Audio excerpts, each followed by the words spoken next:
Bueno, buenas tardes. Seguimos con el tramo final ya de este Naucas Murcia. Y la siguiente ponente, me hace mucha ilusión presentarla, es conocida internacionalmente, uno de los pocos divulgadores españoles que publica en chino, en coreano, en italiano, en un montón de idiomas.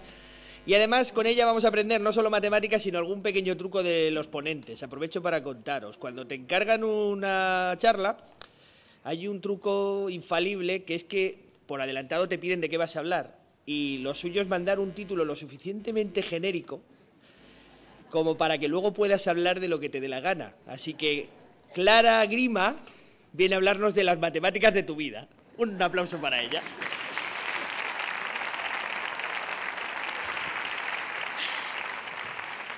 Bueno, ¿se me oye? ¿Se me oye? Sí. Buenas tardes. Me he quedado un poco plof porque esperaba que a Berrón, después de tantos años juntos, me dedicara a una poesía, pero un mojón para mí, ¿no? que no me la he dedicado. Bueno, pues efectivamente, cuando me pidieron que viniera al Naucas Murcia, me hizo mucha ilusión. Gracias, José, que no sé si está por ahí, y Delfina, por supuesto, y a María José y a todos. Y dije, ¿cuál es el tema central? Porque los naucas que salen de Bilbao pues suelen tener todo un tema transversal. Y me dijeron, Murcia y la vida. Y entonces hice lo que ha dicho Antonio. Digo, ¿de qué hablo? ¿De qué hablo? Digo, las matemáticas de tu vida. Digo, ya veré yo de qué hablo. Y bueno, llegó el momento en que el otro individuo, Peláez, ya me estaba acosando, no sexualmente, sino por email, diciendo, ¿de qué vas a hablar en Naucas? Mándanos la charla. Y yo me senté una tarde, me puse a ver si esto funciona, y dije, voy a hablar de matemáticas y de la vida.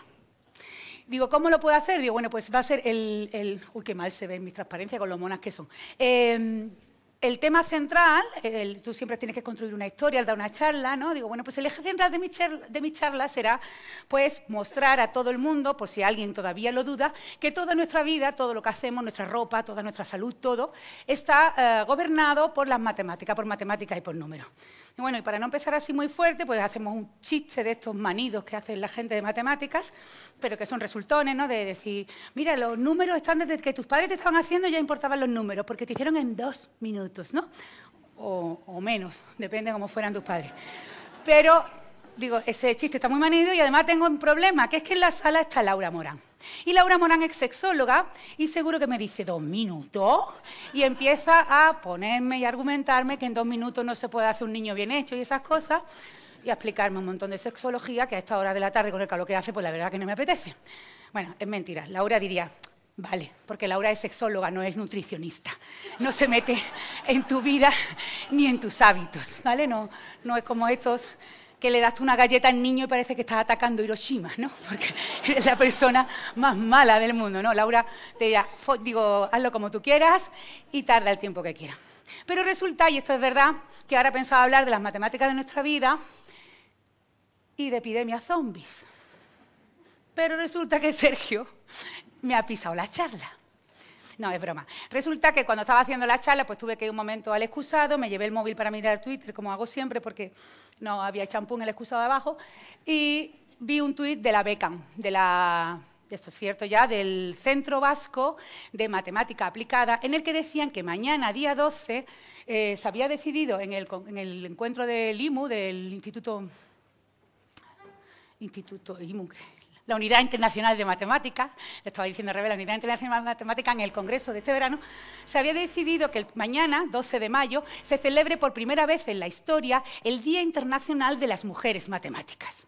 Y yo vi ese tuit y dije, pues mira, voy a cambiar la charla, otro día hablo de lo que quería hablar y vamos a hablar en primicia, aquí en Naucas, un día antes, pues de ese día, del Día Internacional de las Mujeres en Matemáticas, en el que como dice este lema, de lo que se trata es de que se llenen las redes y se llenen todo, a ser posible los colegios, pero claro, como es domingo, pues los colegios no va nadie, las iglesias, cuando la gente vaya, pues todo el mundo hable de mujeres en matemáticas. Y vamos a empezar hoy. Entonces, si queréis ver información, pues tenéis una página ahí, que no la voy a leer porque no sé si se ve, que es may12 de mayo, .womeninmaths, mujeresenmatemáticas.org, y los hashtags, las etiquetas que se van a utilizar a partir de mañana para hablar de mujeres en matemáticas, para que mañana se llenen todas las redes de mujeres matemáticas, pues son Women in Maths, Women in Math y May12 Women, ¿vale? Entonces, a partir de ahora ya... Ay, perdón, se me ha ido todo. A partir de ahí decidí exactamente dedicarle... Bueno, otra cosa, ¿por qué se celebra mañana, 12 de mayo, que no lo he dicho? Pues se celebra 12 de mayo, mañana 12 de mayo se celebra por primera vez en la historia, y a partir de ahí todos los años, el Día Internacional de las Mujeres Matemáticas en honor a esta matemática, Maryam Mirzakhani, que era una matemática de origen iraní, que daba clases en Stanford, y como digo, a partir de mañana... Cambié la charla a hablar de las matemáticas, pero no de la área, sino de las mujeres matemáticas de tu vida, para celebrar este día, y a partir de ahora, como decía, que no me acordaba de estas transparencias, vamos a tuitear con estos hashtags y vamos a ser los primeros, porque todavía es 11 de mayo. Bueno, supongo que en Hong Kong ya están los hongkoneses como locos, ahí tuiteando nombres de matemática como si no hubiera mañana, pero yo voy a poner mi primer tuit como... salvo los hongkoneses, Sydney y esa gente que ya están en el día 12 de mayo, somos nosotros los primeros que vamos a tuitear nombres de matemática. Ahora sí, empieza la charla, en este momento, ¿cuánto me queda? Vale, bien.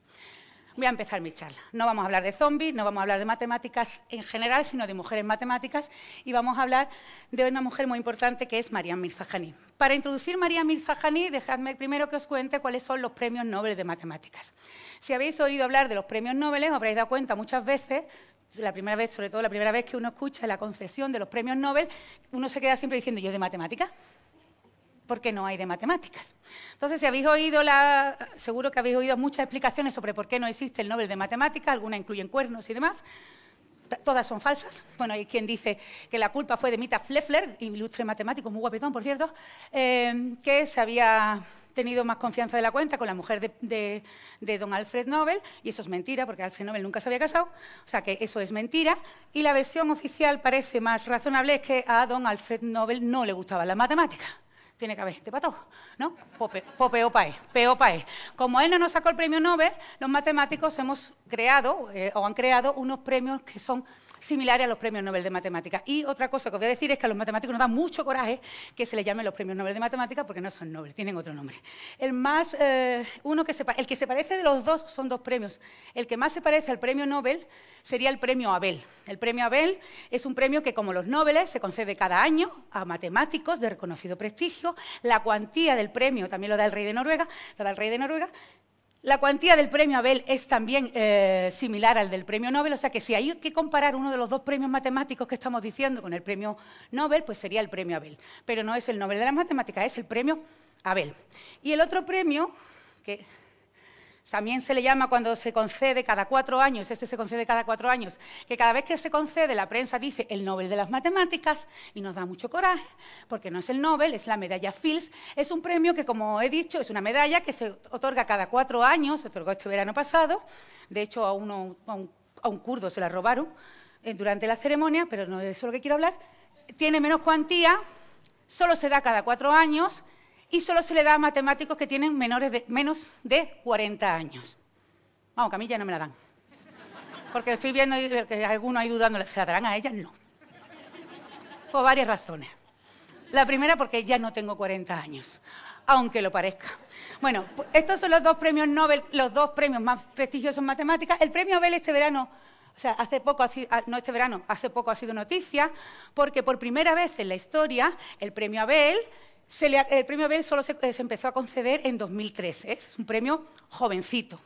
Bueno, pero por primera vez en la historia, no sé si fue en octubre, no recuerdo la verdad porque se me dan muy mal los números, pero la primera vez que se concedió a una mujer ha sido este año, a la matemática norteamericana Karen Uhlenbeck, que es una crack muy, muy potente, que hace unas matemáticas, bueno, el año que viene os la cuento si queréis, sobre unas matemáticas muy relacionadas con la física, muy abstractas, muy bonitas. O sea que sí que ha sido noticia por eso, porque ella era la primera vez desde 2003 que un premio Abel recaía sobre una mujer. Y la medalla Fields solo la tiene una mujer, que es Maryam Mirzakhani. Y es de ella de la que vamos a hablar, porque es en honor de Maryam Mirzakhani que se celebra mañana el Día Internacional de las Mujeres en Matemáticas. Ella la ganó la medalla Fields en 2014. Sí, en 2014, y es la única mujer del mundo que tiene la medalla Fields. La medalla Fields sí se han dado muchas más veces, aunque se da cada 4 años, pero se está dando desde 1936. Y hasta 2014 ninguna mujer fue merecedora de la medalla Fields. Otra cosa que no sé si he dicho, que la medalla Fields se le puede conceder hasta 4 personas. O sea, que, que se pueden dar 4 medallas Fields, no solo una como el Nobel o una como esta. Así que vamos a hablar de ella, María Mirza Janí. María Mirza Janí es, no sé si lo digo bien el nombre, no sé si hay algún iraní o iraníesa, si hay alguien de Irán en la sala, pero no sé si lo digo bien, María Mirza Janí cuando era pequeña pues quería ser básicamente escritora, era una niña que le apasionaba escribir y leer historias, una niña muy brillante y tal, pero las matemáticas le interesaban menos 10, porque no era una cosa que le llamaba la atención. A ella le llamaba la atención leer historias y escribir historias. Y soñaba con ser una gran novelista. Pero su hermano mayor, su hermano mayor un día le enseñó una tarea, bueno, un ejercicio del colegio, no era exactamente un ejercicio del colegio, le enseñó la fórmula esta que dicen que Gauss, no sé si os la han contado alguna vez esa leyenda, porque no sé cuánto de verdad tiene, que dicen que Gauss aprendió a sumar del 1 al 100 con la fórmula de la suma de los primeros números naturales. ¿Os acordáis? Tienen que sumar. Dice, bueno, la cuento muy rápido. Tiene que haber hecho una diapositiva. Dicen que Gauss, cuando tenían 7 años, otros dicen que 8, otros dicen que 6, otros dicen que 4, depende de la poca vergüenza que tenga el que te lo esté contando y de lo que se venga arriba. Gauss era muy chico. Y Gauss era muy chico y el maestro los tenía ya un poquito, las gónadas un poco de más volumen de la cuenta. Y entonces los niños no se callaban y le dijo, mira, vaya a sumar del 1 al 100. 1 más 2 más 3 más 4 y tal, para que se callaran los niños. Y Gauss dijo 5050. ¿Por qué? Porque yo lo digo. No, porque Gauss era muy listo. Gauss era un crack, le llamamos el Chuck Norris de las matemáticas. Porque Gauss dice, si sumo el primero y el último, ¿cuántos salen? 101, ¿no? 1 más 100, 101. Y el segundo más el penúltimo, 2 más 99... ¡Oh! 101. ¿Y el tercero y el antepenúltimo? 3 más 98. Toma, 101. ¿Y eso va a pasar cuánto? 50 veces. Pues 50 por 101 son 5.050 y el maestro se le había acabado el chollo. ¿Vale? Pues a ella le llamó mucha atención ese método para sumar números naturales y fue cuando se fijó en las matemáticas. Empezó a estudiar matemáticas. Ella, si buscáis María Mirza Janí, en Google vais a encontrar muchas fotos como esta, donde Marían está tirada en el suelo, wow, con unos papeles muy grandes dibujando, porque ella decía que así es como veía las matemáticas. Voy a ir un poco más rápido. Y eres como una niña, o sea, una niña ante el mundo de las matemáticas, la exploradora de superficie, como le llamaron en Nature. Bueno, pues María Mirza Janí en su tesis doctoral abordó un problema muy, muy complicado. Su tesis doctoral iba sobre superficies de Riemann, que como todos sabéis, son variedades complejas de dimensión 1. Y para los que no se hayan enterado con esa definición, que es la que daría Francis, un beso, mami Francis. Una superficie de Riemann, una propiedad que tienen es que son superficies que pueden ser muy, muy complicadas, pero que cualquier persona dentro de la superficie la ve plana. No percibe la curvatura de la superficie. Por ejemplo, la Tierra. Cuando estamos en la esfera y miramos a nuestro alrededor, a nuestro vecindario, nosotros no podemos intuir la esfericidad de la esfera, pero la Tierra es esférica. Salvo para algún insensato, todos sabemos que la Tierra es esférica, pero no lo percibimos. O lo mismo pasaría si viviéramos en un toro, que es un donut. Si viviéramos dentro de un toro y fuéramos personas pequeñitas dentro de un toro, a nuestro alrededor lo percibiríamos como plano. Pero si nos alejáramos, pues veríamos que vivimos en un toro. Que un toro para los matemáticos es un dulce con mucha azúcar, es un donut. ¿Vale? Eso es una superficie de Riemann. Es una superficie que puede estar muy curvada, pero que localmente, como decimos los matemáticos, si tú te plantas en un punto de la superficie, eres un ser que vive dentro de la superficie, no puedes percibir a tu alrededor que está curvada. ¿Vale? Eso es una superficie de Riemann, pueden ser estas. El plano es una superficie de Riemann. Este escenario es una superficie de Riemann. Plana, pero superficie de Riemann. Yo la percibo plana y es plana. ¿Vale? Digamos que todo el que está en una superficie de Riemann la percibe plana. Unas veces lo es, como este escenario, y otras veces pues no lo es porque son esferas o toros o la que hemos visto anteriormente. Dentro de la superficie de Riemann, ya sabéis todo lo que es una superficie de Riemann, aunque no lo entendáis, viste mucho. Peláez. Viste mucho decirlo, no sé para qué me traen a estos sitios. Dentro de... si sabéis cómo me pongo, ¿no? Dentro de la... No roto nada. Que no roto nada. Están deseando echarme de Nauca y no sabéis cómo. Bueno, pues dentro de la superficie de Riemann, nuestra amiga María Mirza Janí estaba interesada en contar un número de curvas especiales, que son lo que se llaman las geodésicas. Las geodésicas son las curvas que en una determinada superficie dan la menor distancia. Por ejemplo, en el plano, que también es una superficie de Riemann, plana, pero superficie de Riemann, la distancia más corta entre dos puntos es la línea recta, un segmento de línea recta. ¿Vale? Eso es verdad en el plano, lo sabemos todos, que la distancia entre dos puntos es el segmento de línea recta que los une, la distancia más corta, pero no es verdad en la esfera. En la esfera la distancia más corta la dan los círculos máximos. Y ahora voy a explicar lo que es un círculo máximo.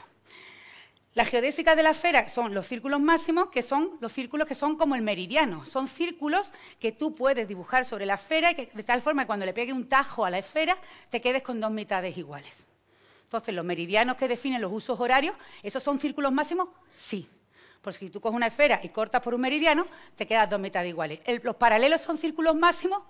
No todos. El ecuador sí, porque el ecuador pasa justo por la mitad, pero si coges el trópico de Cáncer o el trópico de Capricornio y le pega un tajo a la esfera, te quedas con dos mitades desiguales.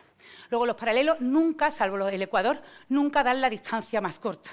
La distancia más corta la dan círculos máximos, círculos que partirían la esfera en dos mitades. Esas son las geodésicas de la esfera.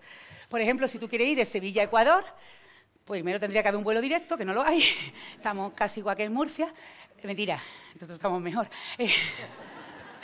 Perdón. Si miráramos en la pantalla del avión, no sé si habéis hecho un vuelo muy largo en avión, y cuando miráis la trayectoria del avión, en la pantallita del avión, no es una línea recta, uno podría pensar que va a ir por el paralelo, pero no, siempre hace una línea muy curva, porque lo que hace ahí, esa curva que está representada, representaría el círculo máximo, el círculo que pasando por Sevilla y Quito permitiría cortar la esfera por la mitad. Esa es la distancia mínima, esa es la geodésica. Y así son las geodésicas en la esfera. Pues María Mirzajaní estaba empeñada en contar, bueno, un problema que estaba abierto y ya quería resolver, contar geodésicas dentro de una superficie de Riemann. ¿Cualquier geodésica? No. Dentro de las geodésicas, esto es un doble toro, lo llamamos así, tampoco nos me ocurra mucho el nombre. Uno es un toro, dos, doble toro. Bueno, pues un doble toro, ahí vemos esas líneas que están pintadas en azules, son geodésicas y son cerradas. Un segmento de línea no es una geodésica cerrada y esto también es una geodésica, pero es una geodésica abierta porque tiene dos extremos. Bueno, pues María Mirzajaní estaba interesada en estudiar las geodésicas que fueran cerradas dentro de la superficie de Riemann. Esta también es una geodésica de la superficie de Riemann, en el doble toro, que es una superficie de Riemann, también cerradas, pero no todas las cerradas, sino solamente aquellas que no se cruzaran con ellas mismas, que no hicieran lacitos. ¿Vale? Que no pasaran ninguna vez por encima de ella. Como veis aquí, esto que parece una silla de montar, esa curva roja es una geodésica que pasa por encima de ella misma. ¿Es una geodésica? Sí. ¿Está cerrada? Sí. ¿Es simple? No. Para nosotros simple es que no se corte con ella misma. Bueno, pues ella estaba interesada en contar esas curvas. Fue un problema. Todas las geodésicas cerradas y simples, simple es que no se pasen por encima de ella ninguna vez, dentro de cualquier superficie de Riemann. Su director de tesis había contado algunas y ella dio en su tesis doctoral, que fue en Harvard, ya se había ido a Harvard, fue la que contó todas las curvas habidas y por haber. Y ese fue su problema de tesis, que resolvió un problema que llevaba abierto un montón de años. Igual no lo habéis entendido, pero es muy bonito. Así que luego me decís, no me he enterado, pero qué bonito lo que ha contado. Créeme, muy bonito. Otra de las cosas en las que Marian estaba trabajando últimamente, Marian trabajaba muchas cosas, ella decía que le iba bien porque era muy lenta aprendiendo, la chiquilla además de todo era muy modesta, muy lenta aprendiendo y sabía muy pocas matemáticas, con lo cual, como era muy lenta aprendiendo, pues tenía mucha paciencia para seguir investigando y como ella decía que no sabía muchas matemáticas, nunca le daban miedo los problemas. Este problema era muy difícil, pero como ella no sabía que era difícil, lo resolvió, ¿no? Es una frase de Coelho. No le dijeron que era imposible y lo hizo, ¿no? Pues un poco así le pasó a María Mirzakhani. Y otro de los problemas que resolvía era el billar de Mirzakhani, que era estudiar todas las posibles rutas cerradas dentro de un billar, pero de unos billares especiales. Las mesas de billar no son rectangulares, sino que son cualquier forma y donde no se ve casi nada. ¿Podéis intuir los colores de la flecha? Pues si pensamos que en ese billar las líneas azules están en correspondencia, o sea, si tú coges eso, lo recortas, y ahora pegas lo azul con lo azul, lo rojo con lo rojo, lo blanco con lo blanco y lo amarillo con lo amarillo, te sale una cosa muy rara que es una superficie de Riemann, ¿no? Pues si lo abres, ella estudiaba qué geodésicas se podían, cuántas geodésicas podíamos tener ahí cerradas y sin autointersecciones, y también lo resolvía. ¿Y para qué quería María Mirzakhani esto? ¿Para los jugadores de billar? No, porque el estudio de estas geodésicas en esta superficie, que nos parece así muy peregrina, son fundamentales a la hora de estudiar propagación de ondas, por ejemplo, cuando nos hacemos un TAC, un escáner o algo así. O sea, que eran unas matemáticas muy básicas que luego iban a tener una aplicación muy grande en medicina. Pero Ella tenía esta frase que me gusta mucho, que la belleza de las matemáticas solo se muestra a sus seguidores muy pacientes, porque como yo pienso igual que ella, hay que ser muy paciente para encontrar la belleza de las matemáticas. Y María Mirzakhani debería cumplir el mañana 42 años, pero no lo va a cumplir, como habréis intuido, porque hablo todo el tiempo en pasado de ella, porque María Mirzakhani murió en julio de 2017 por un cáncer de mama.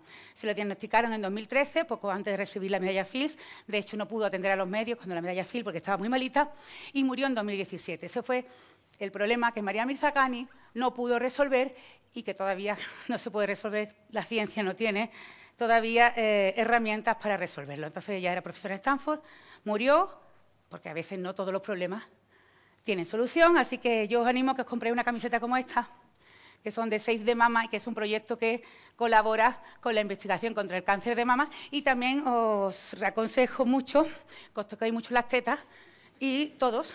Y si veis algo raro, un hundimiento, algo que os hace presión, pues posiblemente no sea nada, pero vaya al médico. Que total, tenemos sanidad pública, no cuesta tanto dinero. María Mirzakhani ha llegado a ser también héroe de cómics, por si te ataca una superficie de mucho género, pues sí, hay muchas cosas por ahí y nada más, podéis encontrar mucho más sobre ella. Yo lo que os pediría es que mañana, 12 de mayo, o hoy, si queréis, que tuiteéis, que busquéis nombre de matemáticas, que hagamos que el mundo sea un poquito más matemático, más femenino. Ya está aquí Pelay, me quedan 10 segundos, lo voy a aprovechar. Y muchas gracias, tenéis 7 segundos para aplaudirme. He tirado ordenado.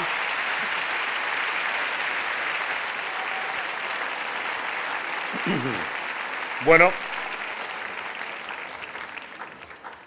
para ser matemática no sabe dónde está el centro. Clara Grima, la próxima vez, marca una geodésica y clotoidalmente, pues ha batido un récord, por cierto, de palabras por minuto. Enhorabuena, Clara.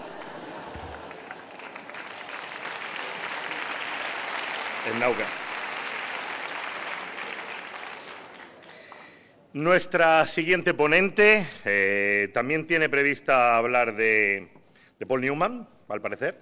Hoy toca Paul Newman. Porque el amor está en el aire y si este Naukas está dedicado a la vida, pues hay que hablar de plantas, ¿no? Donde hay verde hay vida.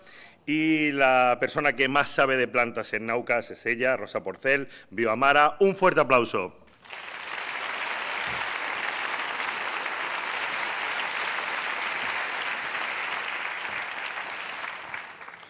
Bueno, con la huerta murciana que tenemos aquí, ¿cómo no iba a hablar de plantas? ¡Qué imposible!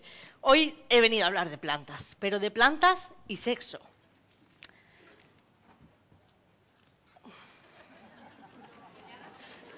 Ojo, que no sexo con plantas, que también lo hay. Y no me pongáis esa cara, hay gente a la que le pone frotarse con una lechuga. En este caso vamos a hablar de plantas y sexo, pero entre ellas, ¿vale?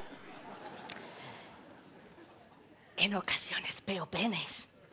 ¿Vosotros no? ¿No estáis viendo ahí algo parecido a penes? Bueno, a veces las plantas, los frutos, o los árboles, o las flores, pues tienen formas muy caprichosas. Pero en definitiva lo que hoy he venido a mostraros es una especie de Kama Sutra vegetal. En 5 posturas, que no son posturas, ahora la veréis, pues vengo a contaros cómo se lo montan las plantas. La primera, postura 1, el amor propio. La mayoría de las flores que vosotros conocéis, de un ramo, de un jardín, de un parque, van a ser flores que son hermafroditas. ¿Qué significa eso? Dentro de la misma flor vamos a encontrar lo que sería un aparato reproductor masculino y un aparato reproductor femenino. El femenino representado como esa estructura con forma de botella y el masculino son los estambres que en la antera se encuentra el polen. Pero hay plantas que tienen flores que se llaman monoicas. Esas flores monoicas lo que significa es que en la misma planta vamos a encontrar flores que son masculinas y flores que son femeninas. Por ejemplo, el maíz. El maíz, lo que nosotros nos comemos del maíz, la panoja, en realidad son un conjunto de flores femeninas, es una inflorescencia femenina. Y el plumero que tiene en la parte de arriba sería la inflorescencia masculina. Otro grupo de plantas se van a llamar dioicas y la característica que tienen es que hay plantas macho y plantas hembra. Es decir, en un solo pie de planta va a haber flores únicamente masculinas y en otro pie de planta distinto flores que son solo femeninas. Por ejemplo, el kiwi o, por ejemplo, el cannabis, y de esto seguro que alguien creo que sabe más que yo. Lo curioso es que hasta el siglo XVII, que realmente no se supo nada sobre reproducción sexual en plantas, pues ya en la época de los babilonios tenían claro que para cruzar palmeras datileras tenían que coger palmeras macho y palmeras hembra. El otro protagonista de esta historia, no puede ser de otra forma, es el polen. El polen no es más que la forma que tienen las flores de hacer más flores. Se encuentra localizado en el extremo del estambre, en la antera, que es esa estructura que tenéis ahí, siempre cargadita de polen. Bueno, pues el polen, en una antera podemos encontrar hasta 100.000 granos de polen. Evidentemente, cada especie, cada flor, cada planta va a tener su propio tipo de polen en cuanto a tamaño, a la forma, todos pequeños, pero la forma, lo que llama la atención es que si veis la imagen de abajo, vais a ver formas que son rugosas y formas que son lisas. Las lisas os imagináis que las transportará el viento. En cualquier caso, una característica que tienen en común es que la superficie externa es una estructura súper resistente. Pensad que es una célula sexual masculina y que está al aire, está en el medio ambiente, con lo cual tiene que protegerse. No es como nosotros, o mejor dicho, vosotros, que tenéis los espermatozoides dentro del cuerpo, ¿no? El polen está en el ambiente, entonces se tiene que proteger con una capa muy fuerte.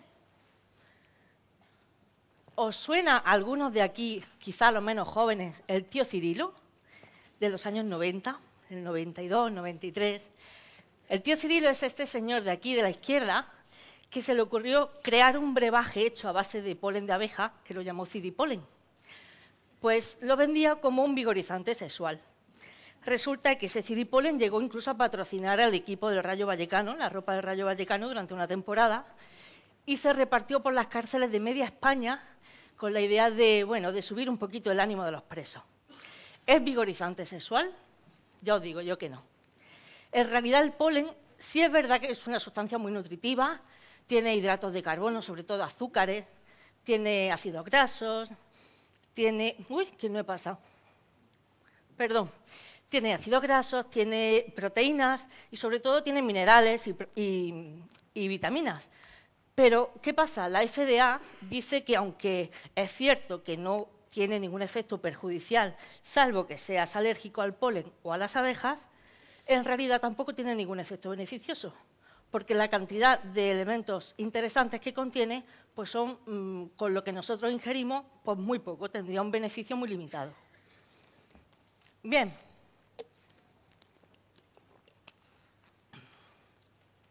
Postura 2. Me falta el cartelillo, va a pasar por el... Postura 2, amor asistido. Si he titulado esta charla El amor está en el aire, es porque, como podéis imaginar, la gran parte de los granos de polen se transmiten en el aire, se transmiten por el aire. De hecho, de ahí viene el término anemofilia, que significa amor por el aire. Bueno, eso ocurre, sobre todo los que sufrís de alergias, lo sabéis, por el polen de gramíneas, el polen de olivos principalmente, pero también hay otros vectores que transmiten el polen de una flor a otra o de una planta a otra. Por ejemplo, el agua, específicamente en plantas acuáticas, obviamente. Por ejemplo, la Posidonia oceánica. Pero, ¿qué ha ocurrido? La selección natural y la evolución han hecho que las plantas desplieguen una gran variedad de dispositivos visuales, ya sea colores, formas, olores, y no para que las plantas nos resulten o las flores nos resulten más bonitas o más interesantes o nos huelan bien, sino porque es el mecanismo que tienen las flores de atraer a sus polinizadores y así perpetuar la especie. Polinizadores que pueden ser, en su mayoría, insectos, determinadas aves e incluso pequeños mamíferos. ¿Huelen todas las flores bien? Las rosas, las azaleas, el azahar, el jazmín. Huelen muchas, pero otras no. Estas dos que hay aquí tienen un olor muy peculiar, un olor a podrido, o sea, huelen a perros muertos. La de la izquierda es la Rafflesia, es una flor que seguramente sea la flor más grande del mundo, puede llegar a pesar 10 kilos, y la de la derecha es el Amorphophallus titanium, también llamada flor cadáver. ¿Os imagináis de dónde viene el nombre? La de la derecha en realidad no es una flor, es una inflorescencia. Bueno, pues estas tienen la particularidad de tener ese olor tan fétido porque atraen a los polinizadores que se alimentan pues, de carroña. Entonces los engañan haciéndoles creer que son un trozo de carne podrida como alimento o como sitio donde depositar sus huevos. Además, la de la derecha tiene una característica muy peculiar y es que el periodo de floración de la flor cadáver dura solo 2 días. La primera noche se abre la flor masculina, ¿vale? La segunda noche se abre la flor femenina. Cuando se abre la primera noche la masculina, los insectos van y cogen el polen. Como no se abre hasta la noche siguiente la femenina, eso lo que hace es evitar la autopolinización y favorecer la diversidad genética. Pero es que cuando se abre la femenina, que es la segunda noche, esa flor, esa planta, aumenta su temperatura hasta 37 grados. ¿Para qué? Porque el calor disipa el olor. Y eso lo que va a conseguir es atraer a esos polinizadores que ya habían cogido el polen la noche anterior y polinizar la planta. Es también curioso que algunas especies de esa planta solo florecen una vez en la vida. Así que seguramente os encontraréis por streaming el periodo, vamos, el momento de floración, porque congrega muchísima gente por ser algo tan extraordinario. Amor falso. Esta es la película del sábado por la tarde en Antena 3, después de comer. El título. Bueno, no os creáis todo lo que leáis en Tinder, ¿no? Hay un conjunto de flores que tienen una característica común y es que directamente engañan a sus polinizadores. Los engañan prometiéndoles sexo y luego absolutamente nada. Esto sería como el prometer hasta meter y una vez metido, nada de lo prometido, ¿no? ¿Qué dicen? Bueno, pues es cierto que dentro de las orquídeas, fijaos las formas que pueden llegar a tener, dentro de las orquídeas hay un grupo de orquídeas que sí les dan alimentos, les dan néctar, les dan polen, pero otro grupo de orquídeas no les dan absolutamente nada. Es el caso de esta. Esta orquídea es Ophrys mellifera. Es polinizada concretamente por el macho de la abeja. Si os fijáis en la forma que tiene, esa estructura así alargada se llama labelo y tiene la forma exacta del abdomen de una hembra de abeja. No solo la forma, sino el color, los pelillos, que también tiene la abeja, incluso dependiendo de cómo le dé la luz, también es iridiscente, como el abdomen de la abeja. Bueno, pues el macho llega, se pone encima, hace movimientos, porque de verdad hace movimientos, como si fuera una cópula, y lo que consigue con eso es que los estambres se vuelquen encima del macho y caiga el polen. Entonces el macho de la abeja se va mosqueadísimo, porque no se ha comido nada, pero cargadito de polen, a por otra. Bueno, pues además de lo que os estoy contando, esta especie es capaz de producir unas feromonas que imitan completamente a las feromonas producidas por la hembra de la abeja. O sea, fijaos el nivel de adaptación y de evolución que tiene este grupo de plantas. Postura 3, amor fatal. Esta es la película del domingo en Antena 3 después de comer. Te dije que no te creyeras lo de Tinder.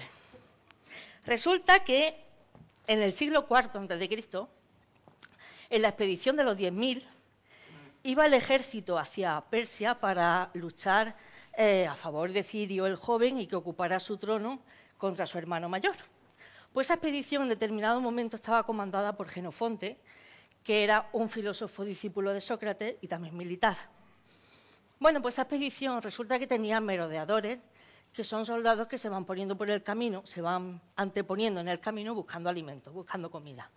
Esos merodeadores encontraron colmenas en el camino, concretamente por la zona del Mar Negro, y tomaron la miel de esas colmenas, felices porque habían encontrado miel. Cuando tomaron esa miel empezaron a mostrar una serie de síntomas, estaban aturdidos, se empezaron a caer, tenían síntomas como de embriaguez, algo raro. Y la verdad es que, bueno, una serie de síntomas que fueron desarrollando. Al cabo de los días se recuperaron, pero perdieron bastante la batalla. El caso es que 350 años después, las tropas de Mitrídates VI iban pasando por el mismo sitio y esas tropas colocaron colmenas también a lo largo del camino para que se las encontraran las tropas enemigas. Y cuando los enemigos encontraron las colmenas, ingirieron la miel y mostraron también los mismos síntomas que los soldados de Jenofonte. Empezaron a caerse, estaban como mareados, luego con arritmia, bueno, fatal. Tan mal que eso fue aprovechado por las tropas enemigas, que degollaron rápidamente 3 escuadrones. ¿Qué miel estaban tomando? Pues se le llama la miel loca, y es una miel que procede o que se extrae de las plantas del rododendro.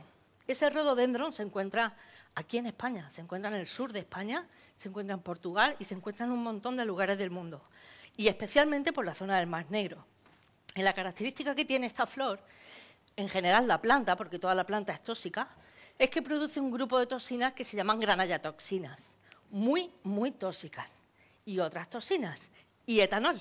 Y ese etanol era responsable de los síntomas como de embriaguez que mostraban los soldados.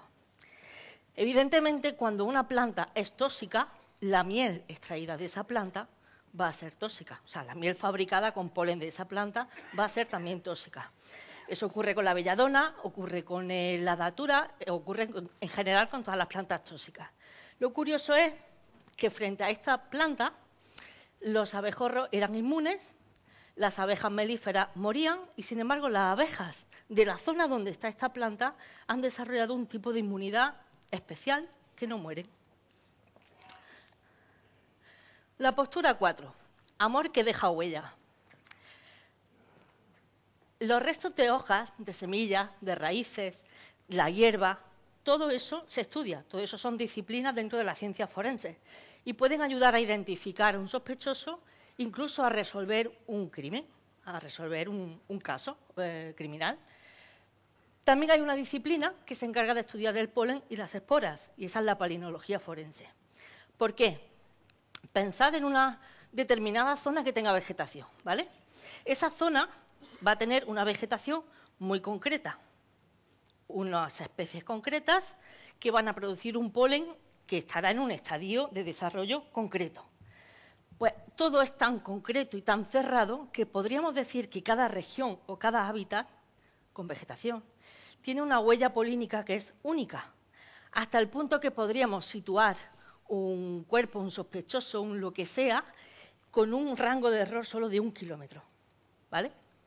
Bueno, pues esta imagen son granos de polen adheridas a una camiseta de algodón, visto al microscopio. Podéis lavar la camiseta varias veces, los granos van a seguir ahí, ese polen va a seguir ahí. De hecho, ahora mismo todos los que estáis aquí estáis cargaditos de polen en el pelo, en las fosas nasales, en los oídos, en la ropa, tenéis polen por todos los sitios. Así que, ojitos, si matáis a alguien, porque no es solo importante lo que os llevéis del lugar del crimen, sino lo que dejáis, ¿vale? Ah.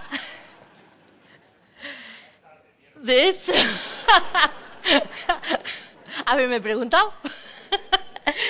De hecho, el primer caso que se resolvió gracias a la palinología forense fue en Austria y fue en 1959. Resulta que ese año, en los alrededores, en la ciudad de Viena, desapareció un hombre. No encontraron el cuerpo, no había cadáver, no había nada, no había pistas, no tenían nada. Y los investigadores se fueron al domicilio del sospechoso o el principal sospechoso, tomaron muestras de barro de las botas y las analizaron. ¿Qué encontraron en ese barro de las botas? Vieron que había polen de abedul, de sauce y de una especie vegetal con una antigüedad de más de 20 millones de años. Era una especie del Mioceno. La conjunción de esos 3 tipos de granos de polen solo era característica de un lugar. Así que apretándole un poquito al sospechoso y presionándole, pues no solo confesó su culpabilidad, sino la localización exacta de donde estaba el cuerpo. En la bibliografía científica podemos encontrar casos resueltos gracias a la palinología forense. Por ejemplo, en este caso, resulta que estaba una chica durmiendo en su casa por la noche, se había dejado la puerta de atrás abierta para que entrara el novio cuando llegara, y bueno, ella se despertó sobresaltada en su dormitorio encontrándose a 2 ladrones allí. Los ladrones se asustaron, se fueron pitando y en la huida uno de ellos se olvidó la chaqueta. Volvió, cogió la chaqueta y salió otra vez pitando. Pero al salir se pegó un restregón con un arbusto de hipérico que había en el jardín de la puerta trasera de la casa de las chicas, pero huyó. Bueno, a las pocas horas habían cogido a este chico y cuando analizaron sus prendas había un 15% en el pantalón de polen, pero un 30% de polen en la chaqueta y en el polo, en la camiseta. ¿Por qué sabían que era este y no era otro? Y que ese hipérico era de esa planta de hipérico y no de otra planta de hipérico que hubiera por la ciudad. Pues porque, en primer lugar, lo que encontraron en la ropa eran acúmulos de granos de polen y no granos de polen sueltos, como cabe pensar cuando se dispersa por el aire. Eran acúmulos. Y, por otro lado, el desarrollo de ese polen, el momento del estadio del desarrollo, coincidía exactamente con el polen de la planta de hipérico del Jardín de las Chicas. Con lo cual, caso resuelto. Y por último, algo que he llamado amor casto y puro, como mi amor platónico. Pilar, lo siento.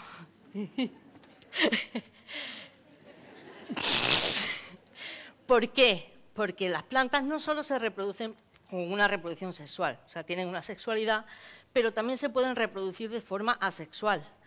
Todos seguro que conocéis lo que es un injerto, lo que es un esqueje, incluso mediante cultivo in vitro, que quizá no lo sepáis, es en lo que yo trabajo, somos capaces de crear plantas nuevas a partir de un solo individuo sin que participe pues, una parte femenina, por decirlo así. Por lo tanto, lo único que quiero que os quede claro después de esta charla, o lo que pretendo, es que veáis con otros ojos, que tengáis otra visión de la importancia para la vida del polen, de las flores y de la reproducción sexual. Esto, por cierto, son granos de polen del castaño de Indias. Y ya no me queda más que despedirme y de parte de una rosa, gracias, Murcia.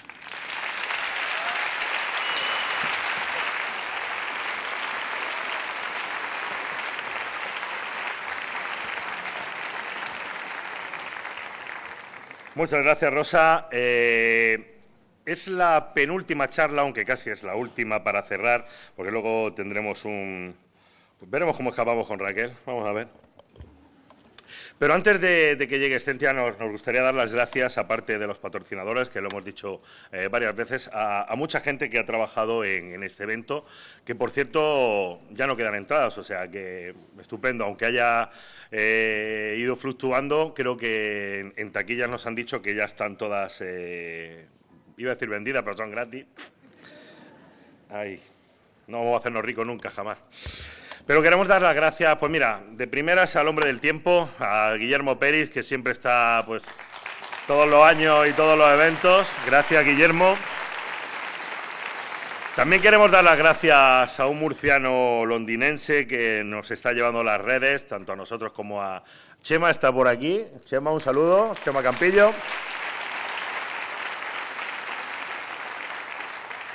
Siempre se suele decir, este evento no hubiera sido posible sin... Y se dice a alguien, no, pues si hay que decir que este evento no hubiera sido posible sin, hay que decir que no hubiera sido posible sin María José Moreno, porque ha trabajado como una campeona.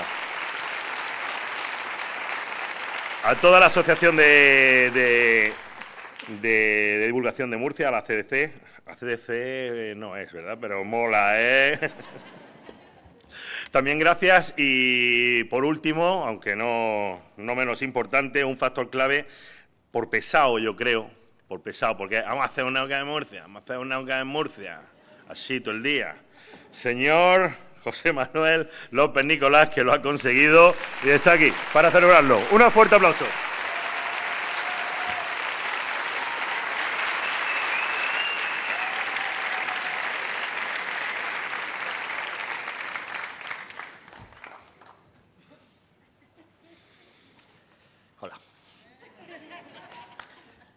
Da igual lo que hoy les hayan contado sobre la ciencia y la vida.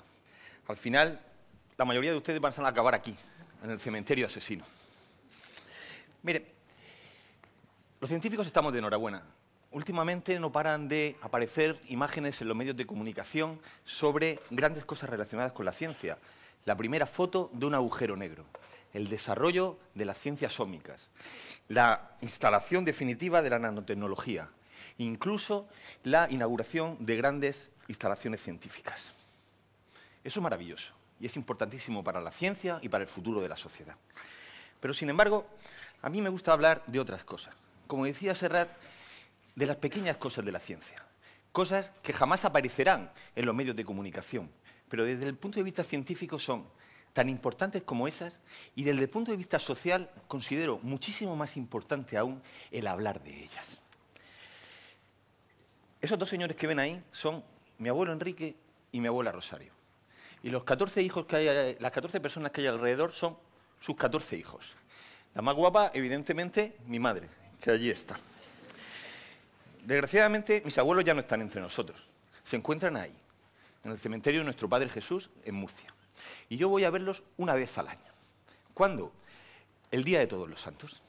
¿Por qué voy ese día? Joder, porque ese día ahí hay un ambiente impresionante. Unas colas tremendas para ir. La gente va con música, con bocadillos, aquí en Murcia. Es fabuloso. Pero sobre todo porque allí hay flores, muchas flores. Y a mi abuela le gustaban las flores que ha llevado durante toda la semana la gente. Sin embargo, hace año y medio me encontré eso cuando fui. Lo que me encontré fue un cartel en la puerta que decía «Ojo con el mosquito tigre» y una serie de precauciones que había que tomar antes de entrar al cementerio. Yo, evidentemente, entré a ver a mi abuela y a mi abuelo. Pero, ¿qué ocurrió? Lo que ocurrió es que, efectivamente, donde se depositaban las flores, en los floreros, en el agua estancada, había muchos mosquitos tigre, muchísimos mosquitos tigre. Bien, ¿qué ocurrió? Pues lo que ocurrió es que despreciar al mosquito tigre sería un error muy grande. La gente se ríe de él, es pequeñito, tiene unas franjas blancas. El mosquito tigre entró por arriba, por el norte de Europa, y ahora copa absolutamente todo el litoral mediterráneo. Y es transmisor de enfermedades tan importantes como el dengue, como la malaria, como el Zika. ¿Y cuándo se hace apoteósico el mosquito tigre?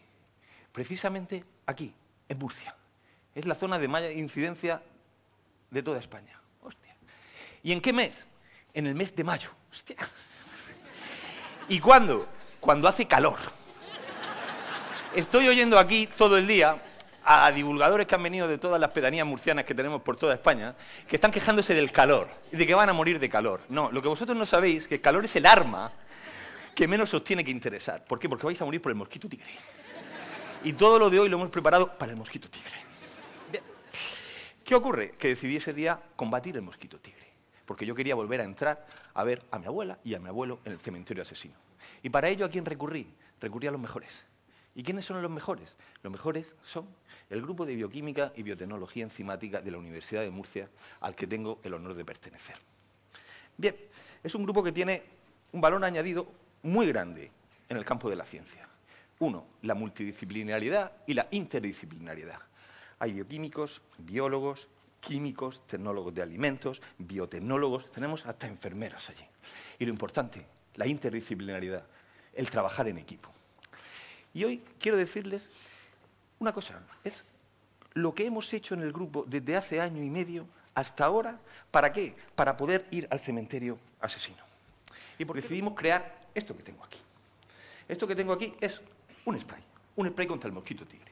Un spray que tenía que tener 3 tipos de características.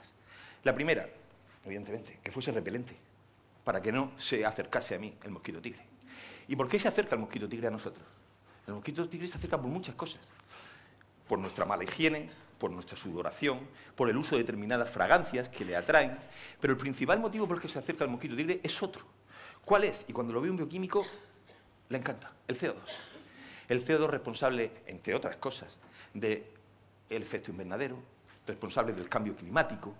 Pero ese CO2 realmente, que hay gente que lo desprecia un poco, pero ese CO2 no es el que le interesa al mosquito. El mosquito le interesa ese, el CO2 que nosotros desprendemos. ¿Vale? Pueden decir, bueno, eso es un poquito. No, no. Una persona es capaz de producir al día 1 kilo de CO2. Y resulta que el CO2 que nosotros producimos constituye el 10% del CO2 global que hay en el ambiente. Y eso es mucho. ¿Vale? Entonces, dije, bueno, ¿cómo vamos a hacerlo? Tenemos 2 posibilidades. Posibilidad 1, exterminar a toda la Tierra. Exterminar a toda la Tierra, ¿por qué? Porque así las actividades industriales no existen, generan CO2, y por otro lado, nosotros hemos muerto, por lo cual tampoco producimos CO2. Pero claro, el rector de mi universidad, que se encuentra aquí, no vería bien que el Departamento de Bioquímica quisiera matar al mundo entero, ¿no? Y entonces decidimos, opción B. La opción B es esa, es bloquear los sensores de CO2 del mosquito. para el mosquito no pudiera detectarlo y por eso no nos atacaba a nosotros. Hostia, es una mejor idea que exterminar al mundo, aunque lo merezca, después de lo del Barça del otro día. Bien. ¿Y cómo lo hicimos para eso? Recurrimos, esto no lo iba a decir, pero es que, hostia, recurrimos a la botánica. Estamos en Murcia. Y claro, en Murcia, si recorremos algo es al limón, y eso es la hierba del limón, es la citronela. Ustedes pensarán, bueno, pero hay muchas trampas contra el mosquito tigre, incluso muchas basadas en la citronela. Ya, pero no funcionan. Muchas de ellas no funcionan. ¿Por qué? Porque el principio activo que tiene, un aceite esencial, el citronelal, tiene dos grandes problemas. Problema 1, que es muy fácilmente degradable. Problema 2, que es muy volátil y se pierde rápidamente en el ambiente, por lo cual el mosquito, si es listo, se espera un rato y luego nos ataca. ¿Y qué hicimos para solucionar estos problemas? Recurrir a la nanotecnología. Y recurrir a mi molécula, la molécula con la que llevo trabajando más de 25 años y igual no pienso cambiar. Es muy simple, algunos de ustedes lo conocen, la mayoría no. Son unidades de glucosa formando un anillo. Ya está. Bien, pero tiene una importancia tremenda esa molécula porque su mayor capacidad es la de meter sustancias en su interior. ¿De acuerdo? Encapsular, la encapsulación molecular. Y así proteger al citronelal de su degradación. Ya, pero ¿y cuál utilizamos? Hay cientos de ciclodextrinas. Si vamos probando una a una en el laboratorio, resulta que llega el día de Todos los Santos y yo no puedo ir a ver a mi abuela ni a mi abuelo. Por lo cual había que correr. ¿Y cómo corríamos? Pues corríamos así, recurriendo a la bioinformática. Y estos tres señores son los premios Nobel de Química en el año 2013. Son los padres de la bioinformática, de la química computacional. ¿Para qué servían? Pues estos señores sentaron las bases para poder en el ordenador simular una serie de reacciones químicas y bioquímicas que nos predijeran cómo iban a ser esas reacciones y sin necesidad de tener que ir al laboratorio. Hostia, eso es gran idea. De forma que, ¿qué necesitábamos? Necesitábamos una base de datos enorme, bien, la teníamos, donde meter todas nuestras ciclodextrinas, donde meter el citronelal, un gran programa y un gran ordenador. Y todo eso lo teníamos. Fueron probando, nosotros llegamos, pongo en funcionamiento la máquina, nos bajamos a tomar un café, nos tomamos el segundo y cuando subimos, ¡paf!, tenemos cuál es la ciclodextrina que necesitamos. ¿Cuál es? Esa.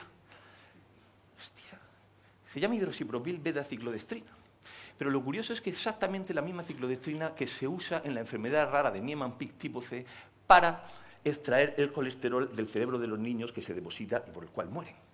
Lo que ocurre es que el mecanismo es distinto. En vez de extraer el colesterol, aquí lo que hacemos es meter el citronelal y lo metemos aquí, en el spray. Bien, eso está siendo buena idea. Vamos bien, ya tenemos nuestro citronelal protegido y ya no se va a degradar por los agentes externos.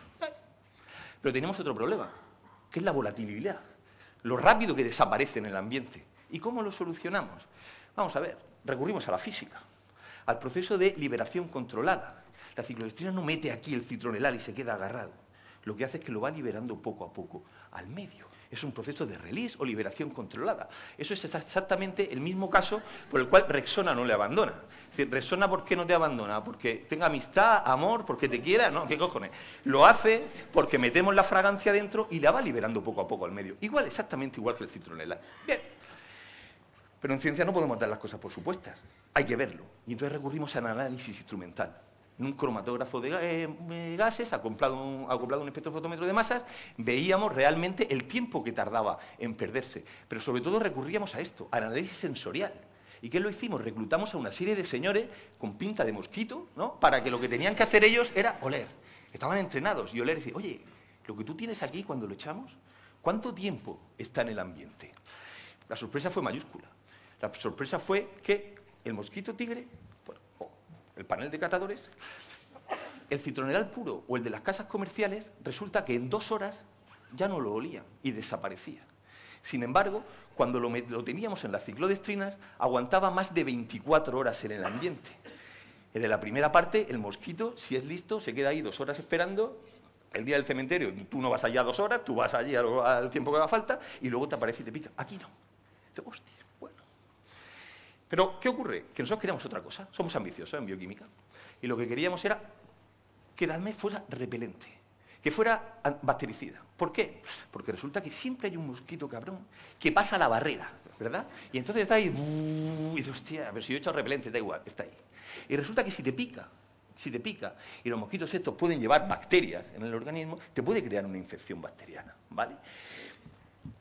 La química no daba la solución. ¿Por qué? Porque el propio citronelal, el propio citronelal que venía de la hierba de limón tiene efecto bactericida. Y dice, pues ya está. Y la ciclodestrina no tiene por qué tener ningún efecto. Pues vale, pero les he dicho una cosa, que en ciencia no podemos dar nada por supuesto. Y nos encontramos un sorpresón. ¿El sorpresón cuál fue? Joder, que cuando fuimos a la microbiología nos vimos que las bacterias no solamente no morían, sino que crecían. Que cuando echábamos nuestro spray estábamos desarrollando una infección bacteriana impresionante. Hostia. Estábamos haciendo, como dicen aquí, un pan con unas tortas. Estamos evitando que se acerque el mosquito y al final lo que estamos creando es una infección bacteriana. ¿Y por qué? ¿Qué estaba pasando ahí? Y empezamos a darle vueltas al tema. Y llegó la bioquímica, a lo mejor.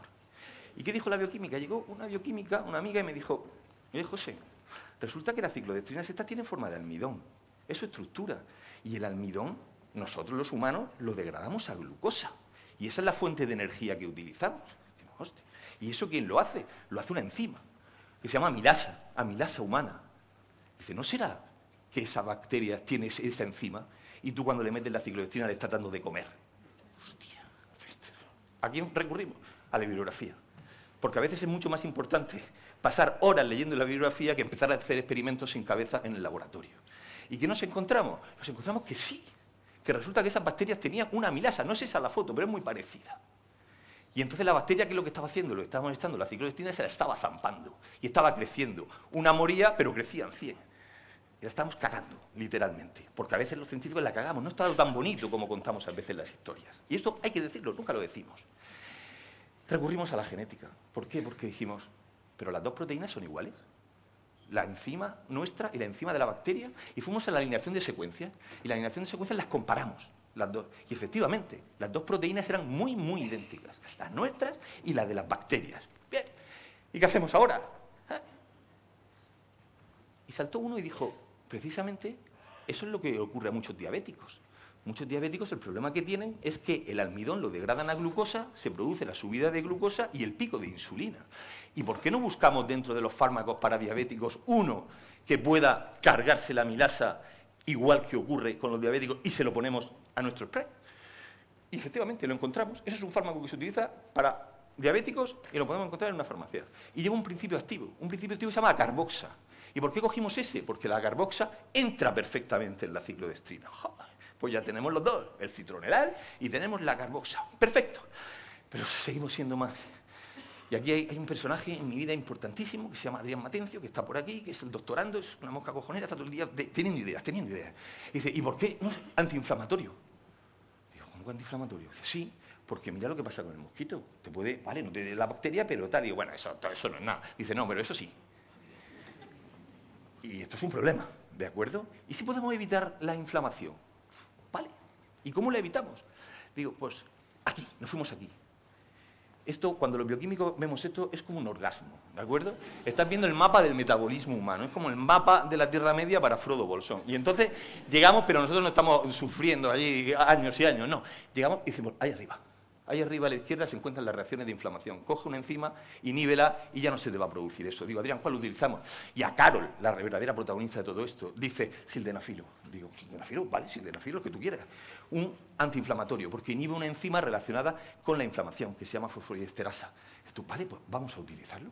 Bien, y al final tenías esto. Nosotros pensábamos hacerlo con el sildenafilo. Lo otro lo hacíamos sin ningún problema.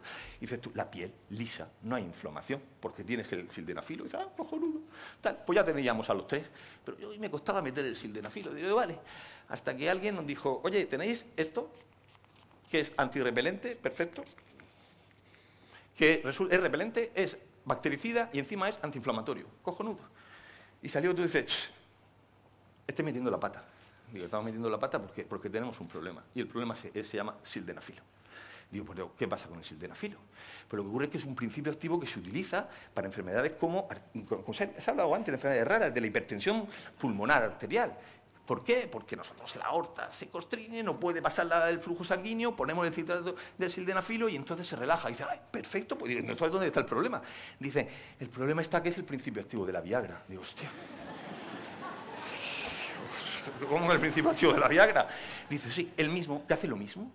¿Por qué hace lo mismo? Hace lo mismo porque resulta que en los cuerpos cavernosos del pene, cuando hay un problema de flujo sanguíneo, se administra el citrato de sildenafilo, se produce relajamiento de las paredes y entonces erección.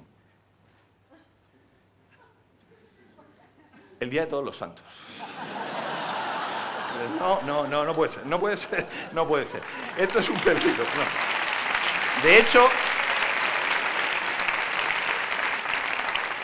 De hecho, imagínense mi abuelo con 14 hijos viendo a su nieto con el citrato de sildenafilo. Y dice, chacho, ¿a dónde hemos llegado? Y dijimos, para la cinta. Podíamos hacer dos cosas. O meter el citrato de sildenafilo, deberíamos acompañar esto con un prospecto. El prospecto diría eso, ¿vale? O relájense, como ustedes vean conveniente, pero no pongan esto antes de ir al cementerio el día de los Santos, o podíamos quitarlo. Y entonces decidimos quitarlo. Y publicar ese artículo. Ese artículo que se ha publicado en una de las mejores revistas del mundo hace unas semanas. Un artículo donde habla de sentar las bases de la ciencia básica para desarrollar esto con el cual poder ir yo a mi abuela. Mire, esta es la portada de la mejor revista del mundo hace unos meses. Habla de la interdisciplinariedad y la multidisciplinariedad como herramientas para salvar el mundo. En el Departamento de Bioquímica utilizamos la interdisciplinariedad y la multidisciplinariedad, pero no pretendemos salvar el mundo. Pero pretendemos ayudar a la ciencia de todos los días, a la ciencia cotidiana, a nuestros hobbies y a nuestras necesidades. Y esto no significa que sea una ciencia peor, ni muchísimo menos, pero es una ciencia importante. ¿Y saben por qué es importante? ¿Saben cuándo diseñé yo esta conferencia sobre la ciencia del día a día de nuestras necesidades? Aquí, en la campaña electoral, que la he seguido muy de cerca. ¿Por qué? Pues porque, aunque ha habido honrosas excepciones, pero muy pocas, absolutamente nadie ha hablado de la ciencia. Y yo veía las redes sociales, callado, porque hay que llevar cuidado, y entonces veía a la gente echándose las manos a la cabeza. Nadie habla de ciencia, parece mentira, llevamos aquí hablando de un montón de temas y nadie habla de ciencia. ¿De verdad se echan ustedes las manos a la cabeza por eso? ¿Alguien lo esperaba? No. ¿Y saben por qué no lo hacían? Porque de verdad creen ustedes que ahí fuera los políticos sienten presión social para hablar de la ciencia. En absoluto. Y la ciencia solamente irá a primera línea de batalla cuando el político sienta presión social. ¿Y cuándo sentirá presión social? Cuando la gente presione. ¿Y cuándo la gente presionará? Cuando sepa la importancia de la ciencia en el día a día. Y ese de verdad es uno de los verdaderos valores de la divulgación de la ciencia. Mostrarle a la gente la importancia en cosas enormes o en cosas pequeñitas de la ciencia, que influyen en su calidad de vida. Y ahí será que cuando vean que se la quitan, presionarán. Y cuando presionarán, irá a primera línea de batalla. Y por eso he querido hablarle hoy de la ciencia de las pequeñas cosas. Antes de acabar, quiero...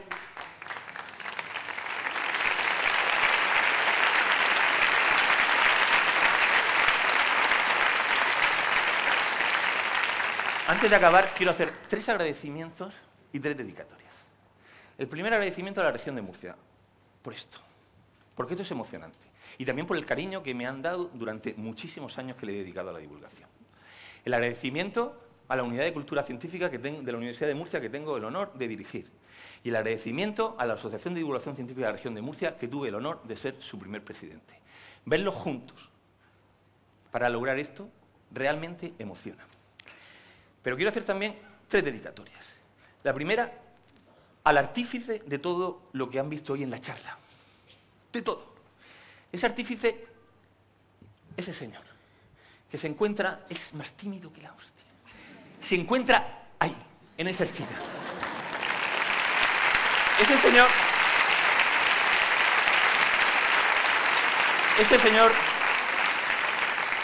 señor se llama Francisco García Carmona. Es mi jefe, aunque no le gusta decir el lado de la palabra jefe. Es mi jefe. Y es al que le debo todo, absolutamente todo lo que he conseguido profesionalmente y mucho de lo que he conseguido personalmente. Dice que se va a jubilar. Yo no me lo creo, pero el día que se jubile, la ciencia en general, la Universidad de Murcia en particular y el Departamento de Bioquímica le echará muchísimo de menos. Y por último, quiero dedicar también la charla a las 2 personas que me has hecho de menos en mi vida. Mi abuelo Enrique y mi abuela Rosario. A ellos, gracias a la ciencia, los veré el año que viene en el cementerio asesino. Muchísimas gracias.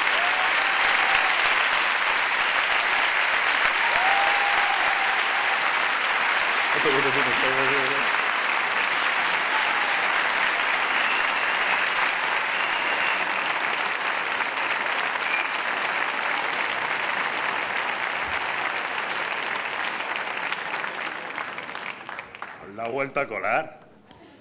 Y habla otra vez de la tesis. Otra vez la ciclodestrina. Ya. Por Dios.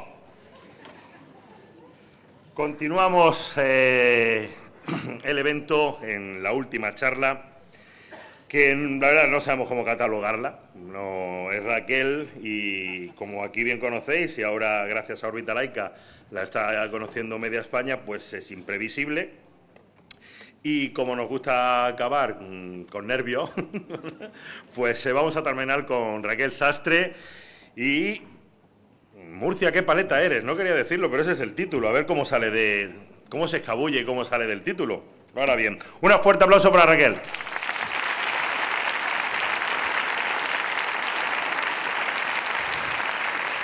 Muchas gracias.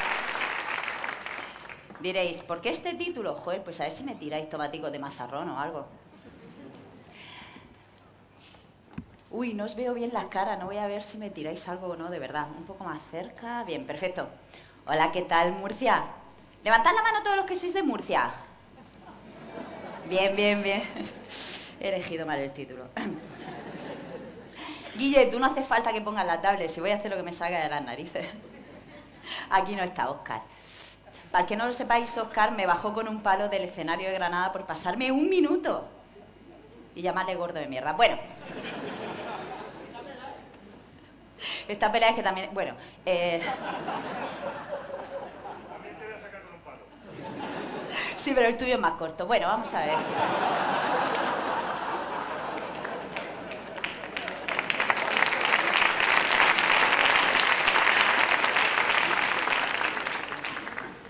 No sé si todos sois público de Naucas. ¿Quiénes ha venido fuera de Murcia? ¿Fuera de Murcia? ¿Quiénes habéis venido al Naucas Murcia? Bien, bien, bien, bien. Perfecto, guay. No sé si sois público frecuente de Naucas. ¿Conoceréis a Natalia y a Manolo? ¿Los conocéis, sí o no? Sí. Bien, pues voy a decir una cosa. Puede que no tenga la presencia de Natalia, puede que no tenga su glamour, puede que no tenga su voz, pero como tengo el bigote de Manolo... A los que habéis venido de fuera de Murcia os voy a recibir con una jota murciana. No me he traído las castañuelas y ahora me estoy arrepintiendo. ¿Por dónde vas al Naucas que no te veo? Por avión o por ave, ya te digo que no. Ya te digo que no, ya te digo que no. Como mucho has venido en un tren a vapor.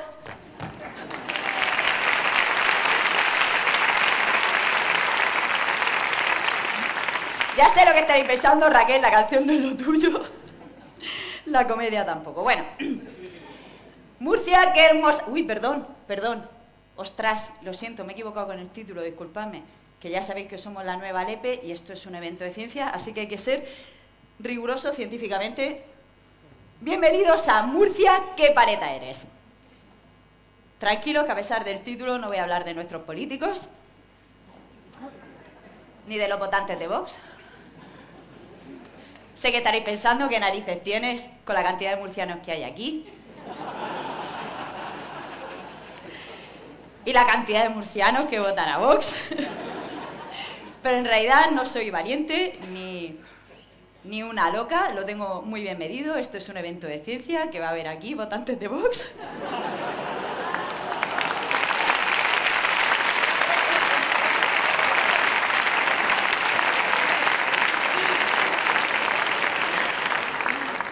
Ni tampoco de Podemos, que hay wifi.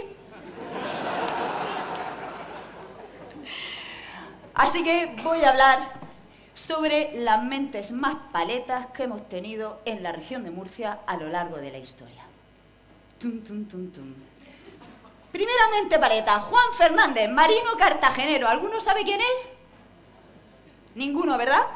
Bien, pues hizo una paletada. Pues no se va, se monta en un barco y descubre un archipiélago. el paleto de mierda, poniendo más islas para irnos de viaje, que luego jode a los niños en geografía.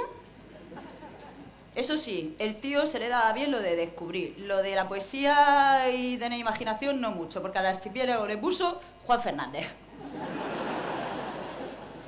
¿Qué diréis vosotros? ¿Y este archipiélago qué tiene de interesante? Si os fijáis en las dos islas de abajo tenemos Alexander.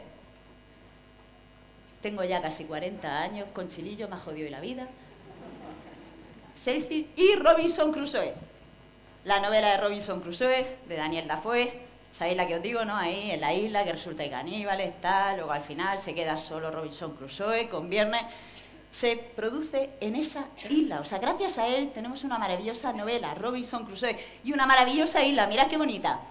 Esta es una vista desde una de las islas hacia Robinson Crusoe, la isla. Porque acordaos de la novela, Robinson Crusoe y Viernes solo en una isla. Si fuera una foto de Robinson Crusoe mirando, sería hacia Cuenca. Bueno, pues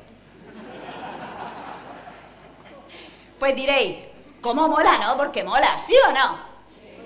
Y diréis, joder, Juan Fernández no puede molar más. Pues puede. ¿Quién conoce a quién le mola El Señor de los Anillos? ¿Levanta la mano? Pues hay mucho. Habéis dicho a todos, pero que sepáis que la mitad no han levantado la mano. En plan de vaya puta mierda, una trilogía, 6 horas. En 6 horas me da tiempo a votar a Vox. Pues este señor, al parecer, hay un mogollón de documentación que certifica que descubrió Nueva Zelanda. Ahí veis, vaya paletada, ¿eh? Ir y descubrir una isla que estaba ahí perdida del todo. Gracias a él, ¿eh? Ojo, cuidado. Y os voy a decir una cosa. En Chile, este señor que aquí es casi desconocido, en Chile es casi un héroe nacional. De hecho, esta es una recreación de su cara para hacerle un retrato, una estatua, ¿vale? Hicieron un retrato para poder hacerle una estatua, que estaréis diciendo, me suena la cara, ¿en quién se habrán inspirado? Pues en un gran español.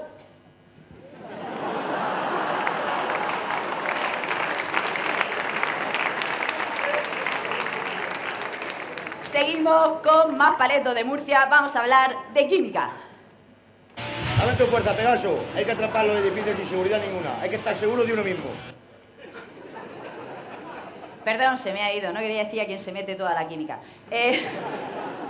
Vamos a hablar de un murciano que gracias a él la química en España tiene evidencia científica. No, este no. Os presento a Diego Mateo Zapata, médico y filósofo murciano. Efectivamente, un puto combo de mierda. Porque vosotros imaginaos, ¿no? A un médico filósofo haciendo una RCP y de pronto diciendo, ¿ser o no ser? Esa es la cuestión. Y el que está ahí a medio reanimado, ¡ser, hijo de puta, ser! Pues este señor, ahí donde lo veis, fue el que se empeñó en que viniese aquí el curso químico de Nicolás Lemery. Hecho, si os fijáis, está ahí, en el 1, 2, 3... Joder, con Chirillo me está jodiendo la vida, en serio. En el tercer párrafo... Tengo que decir que las 12 dioptrías las tengo ya desde hace mucho. Tercer párrafo. Este señor era otro paleto que dijeron, pero qué mierda dice este tío trayendo la química a España. Si la química en España solo ha valido para hacer speed. Me gusta porque aquí os reís de lo que sabéis de lo que hablo, ¿eh? Pues este señor no solo hizo eso, además se empeñó en fundar en 1700 en Sevilla.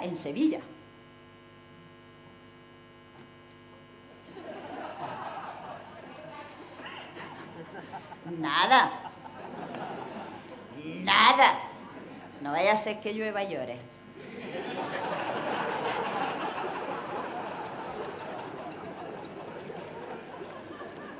Una hostia me voy a llevar un día.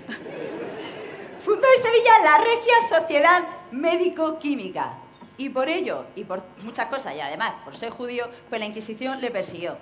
Como veis ahí, fundando que si química, medicina, otro más que estaba comprado por Monsanto. Si queréis saber más de él, os recomiendo un artículo de José Perelló titulado Viva Zapata.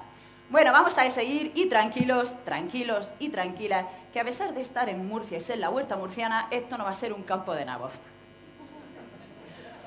Os presento a Victoria Pérez Rivas, inventora murciana, patente en 1919. Patentó, flipadlo, un barril de aluminio reforzado, ¿vale?, que podía tener entre 10 y 10.000 litros la medida que quisiera. Podía aguantar esa capacidad.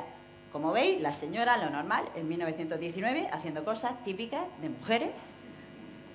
Yo cuando lo vi me quedé muy decepcionada, digo, qué mierda, inventando barriles, soy una tía, tendría que hacer cosas típicas del día, yo qué sé.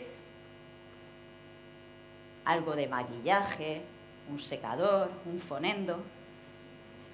Darnos 20 años más y los ordenadores también serán cosas de tías. Hasta el momento diréis, ¿y esto qué tiene que ver? Pues dos cosas muy importantes. Hasta el momento normalmente los bidones no se hacían de aluminio, porque la tía se empeñó en hacerlo de aluminio, que era un 75% menos pesado. No se hacían de aluminio, y lo que se hacían de aluminio no estaba reforzado, por lo cual solo podían tener una medida exacta. Una puñetera crack, 1919, pero una paleta, porque esta patente empezó a explotarse por todo el mundo y nadie se acordó de ella. Porque estaban en plan de, venga ya, una mujer y encima murciana. Esto lo inventa el alicantino que lo está fabricando. 10 años se adelantó a la industria metalúrgica del aluminio.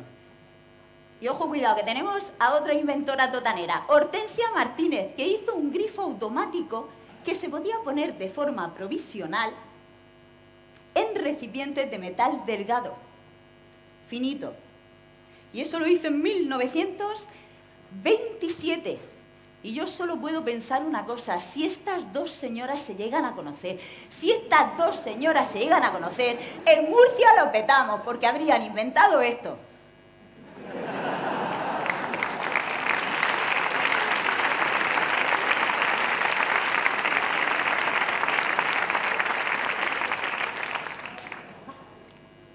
Vaya, así que esto es a lo que llaman agua.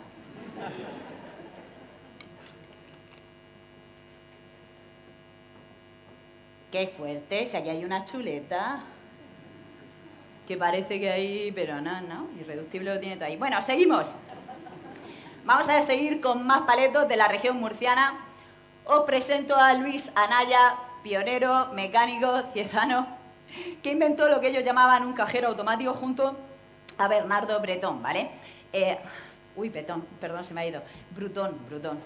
No sé en qué estaría pensando, en qué caja, en qué... Bueno, a lo que vamos.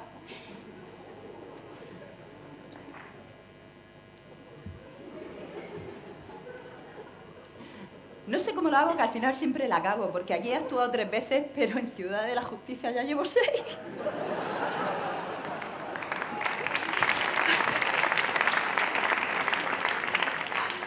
Me gustaría decir que eso sí es broma, pero no lo es. Bueno, su idea era un cajero automático, ¿vale? O sea, tú ibas echando monedas y una vez al día un reloj hacía que se abriese de forma automática.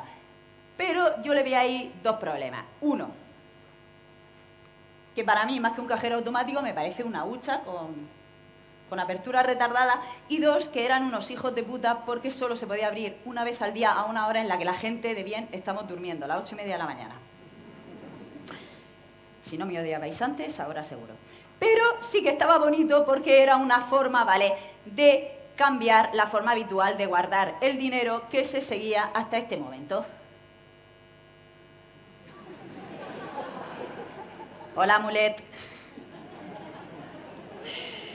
Si queréis saber más sobre inventores murcianos e inventoras murcianas, os recomiendo mucho que busquéis la obra de Manuela Caballero y Pascual Santos.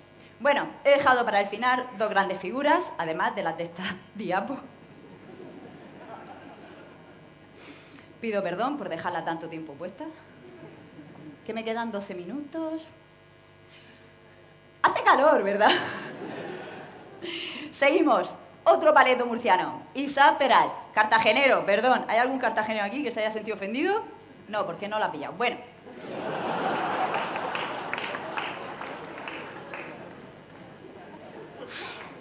Actuó en Cartagena en 12 días. Bien. Inventor del primer submarino que funcionaba de verdad. En 1888. Digo que funcionaba de verdad, ¿vale? porque los de antes tenían problemillas que hacían que fuera inviable. Y Sanz Peral lo resolvió todos, pero era un paleto de mierda, porque llegó el gobierno central y dijo, pero ¿a qué coño queremos un aparato que se sumerja por debajo del mar? ¿Esto para qué mierda? Esto no sirve para nada. Y 2 años después le dijeron que no valía para nada. Eso sí, en esos 2 años, como habían hecho tantas fotos, tantos artículos explicando cada detalle del submarino, por arte de magia empezaron a aparecer submarinos por el resto de países, ¿sabes? Exactamente igual que el de Peral, pero bueno. Bueno, ¿por qué digo que molaba mucho el submarino de Peral? Porque fue el primero que resolvió todo el sinfín de problemas que voy a decir a continuación. Tuvo que inventar un sistema para regenerar el aire, otro sistema para limpiar las ventanillas que es muy parecido al de los coches de hoy en día. Hizo una aguja magnética compensada para de verdad señalar al norte, porque como su submarino era eléctrico, hacía que las agujas hasta ese momento se desorientaran, ¿vale? Un sistema de iluminación alrededor del submarino para poder ver 150 metros. ¿Y cómo hizo todo eso? Gracias a que inventó esto, una puñetera megapila acumuladora. Megapilas acumuladoras, que al parecer también era una paletada que a nadie le importaba, y en cuanto el tío se murió llegaron los de Tudor en Bélgica y dijeron, para nosotros. Porque, como en España vamos a querer algo inventado por alguien de Murcia, pero por alguien de Cartagena, ¿sabes? Y diréis, ¿qué más cosas hizo este señor? Pues este señor también inventó un sistema de profundidades, ¿vale? ¿Qué consistía eso? Era la única forma de hacer que un submarino bajase, alcanzase la profundidad que quería y se mantuviese estable. Pero no solo eso, además inventó un puñetero periscopio automático, que él llamaba torre óptica. Lo que hoy en día son los periscopios lo inventó Peral. Y diréis, ¿para qué el periscopio? Más allá de para ver si me he dejado a mi mujer por fin y desaparezco. Ese no ha quedado muy bien. Como si vosotros quisierais llevar a la vuestra. Bueno, venga. Muy sencillo, porque el submarino de Peral fue el primero que llevó un lanzatorpedos, que se podían disparar desde debajo del agua. Para eso. Un puto crack. Pero no solo eso, es que además inventó un proyector de luz, que ríete tú de la baseñal. Inventó un ascensor eléctrico que mola mogollón.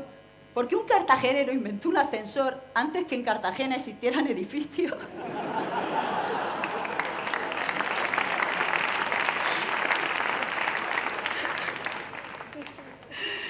Ay, Peral inventaba tantas cosas que si hubiese nacido hoy en día dirigiría OK Diario.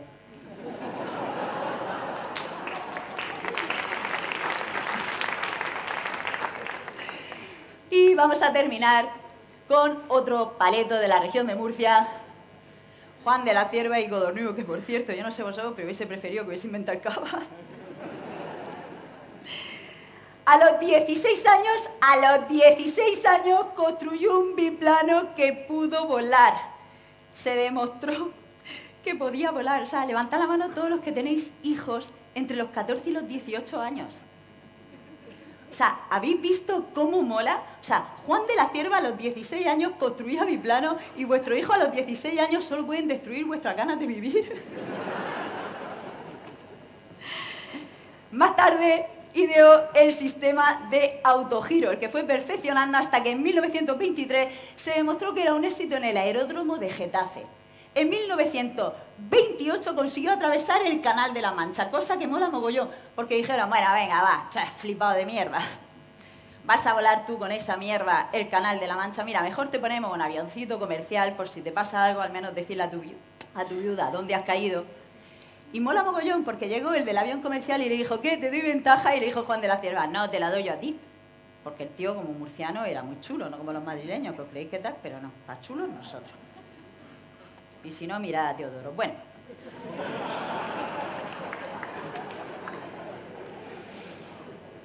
Así que Juan de la Cierva le dio ventaja al avión comercial. Salió el avión comercial, salió detrás Juan de la Cierva con el autogiro, adelantó al avión comercial.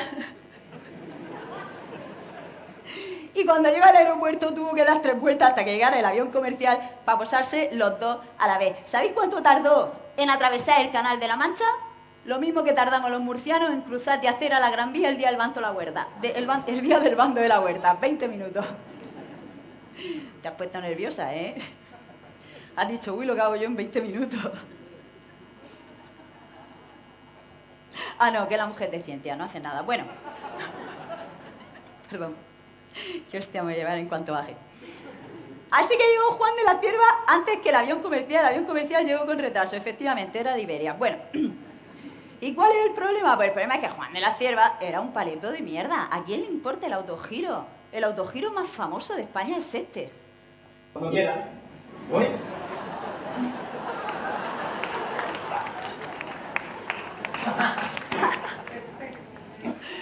Ay, y diréis, qué mierda de imagen, ¿no? Ya.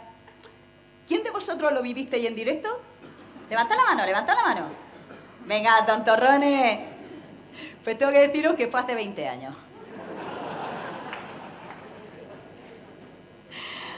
Pero bueno, voy a ir terminando porque como solo me han dado 25 minutos, no porque solo haya esta pequeña muestra de inventores y científicos murcianos, que va, sino porque me han dado poquito tiempo, porque si este señor, que no se fiaba de mí, me llega a dar una hora, os habría hablado de Laura Pérez, que en 1916 patentó una muela de esparto. Para que sepáis lo que es, en aquella época es cuando se hacía el típico zapato de esparto, lo que hoy en día nosotros llamamos la alpargata.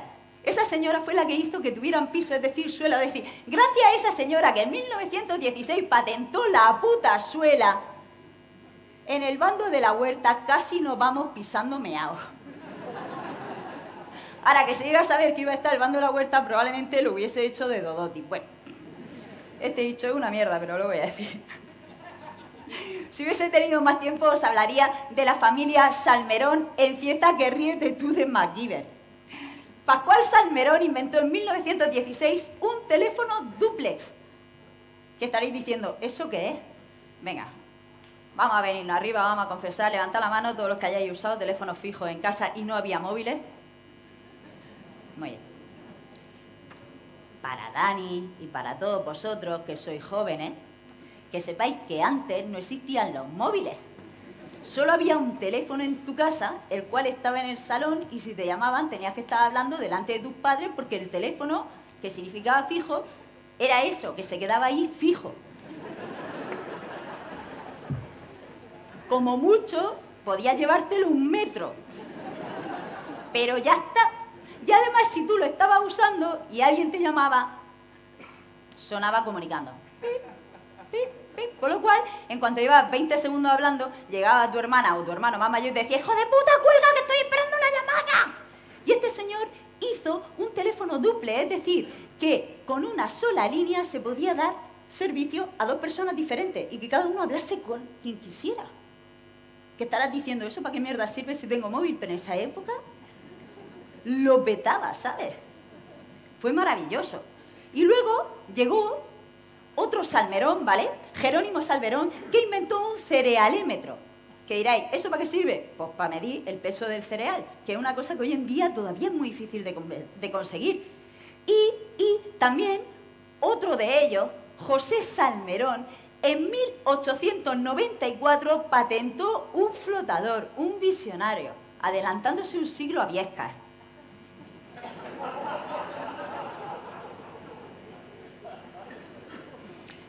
Si hubiesen dado más tiempo, os hablaría de Amalio Gimeno, médico y científico que en 1885 hizo que se implantase la vacunación masiva para protegernos del cólera.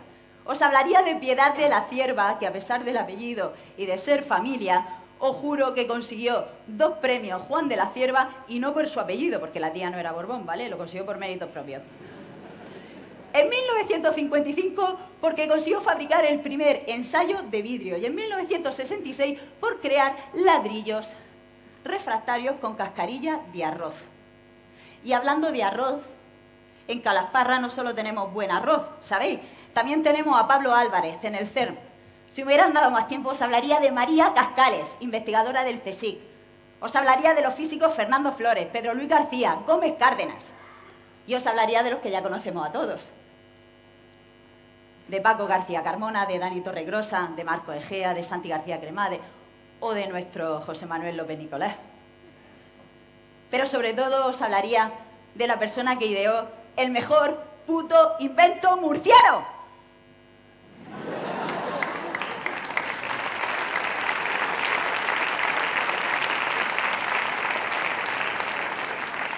Premio Juan de la Cierva al que le puso sesos. Por cierto, ¿hay alguien de Cataluña allí? Levanta la mano. que sepáis que el pan mantumaca también es nuestro.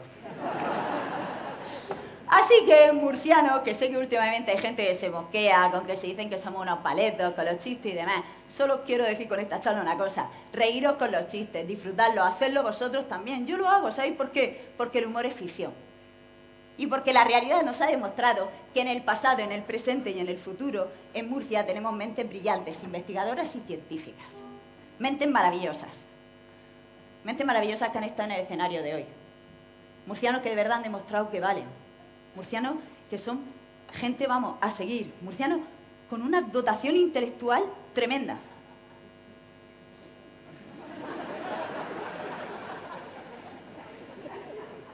Menos yo.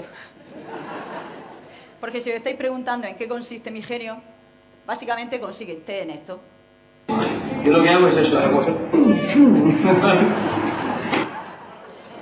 Pero eso sí, gracias. Eso sí, no me quiero ir, me quedan 38 segundos, no me quiero ir sin aportar algo a la ciencia. Sé que los estudios, ¿vale?, varían en calidad y el peor de todos son los estudios retrospectivos, cuando solo hay un ejemplar que investigar y una persona que dé su opinión. Pero os quiero presentar los resultados de un estudio retrospectivo que hice en su momento. Averrón la tiene pequeña. Muchas gracias, Naucas, muchas gracias, Murcia.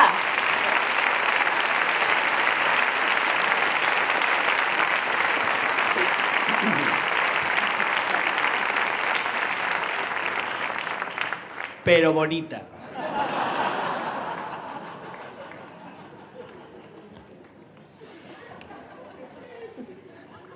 Pero pequeña. No sabía de qué hablamos. No sabéis de qué estamos hablando. No es la autoestima, ¿eh? Queremos finalizar, como ya va siendo costumbre, en todos los eventos Naucas, y es, por favor, todos los ponentes del evento, por favor, que suban para aplaudir al público. Eso es. Los ponentes, por favor, subir aquí a... Por ahí, por el centro, sin caerse. El de la ciclodestrina, por favor. El CRISPR. El del sexo. El género es libre, chica. La matemática, que no sabe dónde está el centro. La vida de los límites, el dragonite, el desafinador, la de las mariposas. El de los vampiros. Ah, ¿ya estáis todos? Bueno, un aplauso. Un aplauso para ellos primero.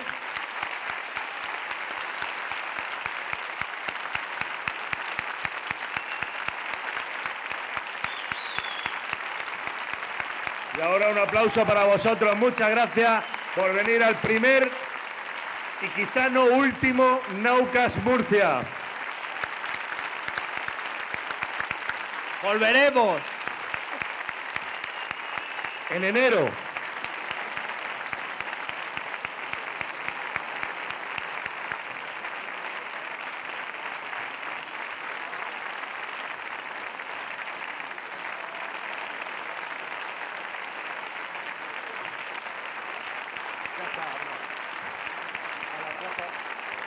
Nos vemos en la Plaza de las Flores comiendo el mejor invento murciano. Hasta el año que viene.